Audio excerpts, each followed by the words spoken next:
Watch and burn. Hey everyone. So tonight I am going to be discussing the what I think is the English language remake of The Kindergarten Teacher. And this one is starring Maggie Gyllenhaal, I guess, depending. And like I said, this is what I believe is an English language remake of a film that came from overseas, I believe. I haven't seen the original. I've only seen the poster for it. And considering that all of the actors' names are a little on the difficult side for an ignorant Westerner such as myself to pronounce, I'm going to assume that this movie is an English language remake. Gotta be careful with that word assume. But fuck it, I'm doing it anyways. And the reason that I'm discussing this movie, or this film rather, is because I absolutely fell in love with it. Like, I thought Maggie Gyllenhaal, or Gyllenhaal again, I'm not exactly sure how to pronounce her name. She plays Lisa. I believe her last name is Spinelli. And she is a sort of a disconnected kindergarten teacher who's in a solid yet passionless marriage. And she doesn't have necessarily the best relationship with her two teenage kids. There's nothing wrong at home. It's just they're sort of distant. And she, one of her students, his name is Jimmy, as it turns out, she believes that he is a sort of like a poetic prodigy, like he's a Mozart of the poetry world. And she begins to sort of use his poetry as her own. She's taking these weekly poetry classes herself, and her, what the hell's her? You know, I can't remember what her teacher's name is. I think it's Simon. Well, anyways, the professor in her poetry class absolutely loves the poetry that he believes to be hers, that is actually the 5-year-old Jimmy's. And as a result of this, her poetry professor begins to fall for her, thinking that she's some prodigy herself. Now, she was never doing this to sort of steal Jimmy's work. She was doing it to make sure that his work would hold up at an adult level. And of course it does, because I believe what she believes, that Jimmy is like the Mozart of the poetry world, and that his intellect is massive, and his capacity, his abilities are going to be unmatched throughout the course of his life. And every so often she discovers that Jimmy will just kind of say, "Hey, I have a poem.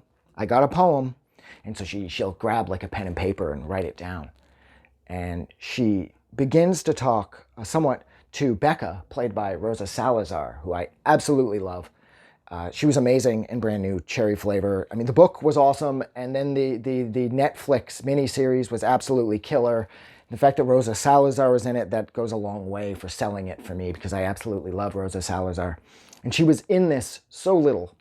Which I get, you know, she's playing the babysitter, she's playing Becca, she's not in it a lot, but I still felt that Rosa Salazar should have been used a little more here. But anyways, so Lisa and Becca are gonna like team up to try and get Jimmy's poetry transcribed somewhere so that they can, you know, get his genius out to the world. And it does seem that his teacher's obsession is a little, you know, it's kind of unhealthy. I mean, I agree that the kid, his words need to be written down, and his words most likely need to be published, and there does need to be somebody there sort of following the kid around with a pad and pen, because you never know when he's going to drop another poem. But at the same time, the kid's 5, and Lisa, she becomes more and more obsessed. Now, not in a creepy male way.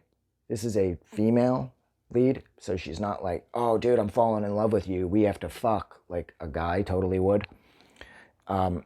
She just really respects Jimmy's intellect, and she wants to nurture it, and she wants to sort of be a part of his process, I suppose. Like, it's almost like in a really sort of not creepy, but creepy way. He's the poet and she's his muse, is one way of looking at it, because Jimmy, although he's 5, he does understand things. He is able to hold like little more serious conversations regarding his life and his poetry. And when Lisa is talking to him, she is, of course, speaking to him as an adult, and Jimmy seems to be responding to this fairly well. And so this only serves to further solidify Lisa's resolve for, like, you know, I'm going hard for Jimmy and his poetry. But she ends up giving him her phone number so he can just call her whenever to recite a poem. And then and it's a little weird, and she kind of hides her name and number in his phone, and then she decides to take him to like this adult poetry reading. It was essentially a bar. And then she doesn't bring him home afterwards, and this pisses his parents off to the point where they've decided this is it. You know, I'm pretty sure too, if memory serves, they find out about him having her phone number. So they say fuck it. They hit the kill switch and they take him out of the school that he was originally in, where he met Lisa, his kindergarten teacher, and they put him in a new kindergarten somewhere else. And it was at this point that I thought the movie was going to conclude more in like a low-key note, like this movie was going to have sort of like a slice of life aspect to it, because once Jimmy is removed from her class, she cries somewhat. The assistant in her class asks her if everything's okay, and she of course says everything's fine. And then she goes home and she decides to cook a meal for her husband and kids, and it looks like she's attempting to sort of repair the distance there, and she's trying to like reconnect with everybody in her family, and it's like she's just going to let things go. But of course not. She follows his parents to his new school where they drop him off, and then she talks to him through the fence at recess and convinces Jimmy that it would be a good idea if they go swimming on the American-Canadian border, hours and hours away from where they both live. So at that point I knew exactly how this was going to end. She's going to be up on fucking kidnapping charges. And sure enough, the movie does conclude with Jimmy picking up the phone while she is in the bathroom getting changed after they go swimming, and she has written down a couple more of his poems. And because he's 5, he picks up the phone and doesn't dial anybody, and she hears him in the bathroom say, "Hello, police, I'm being kidnapped." And of course, because she's not a creep, and she just really believes in his talent, she says, "Look, first you have to dial 911, and then tell them where you are through the bathroom door that Jimmy has since locked, so she can't get out of." And she's very supportive about his decision, regarding his decision to phone the authorities.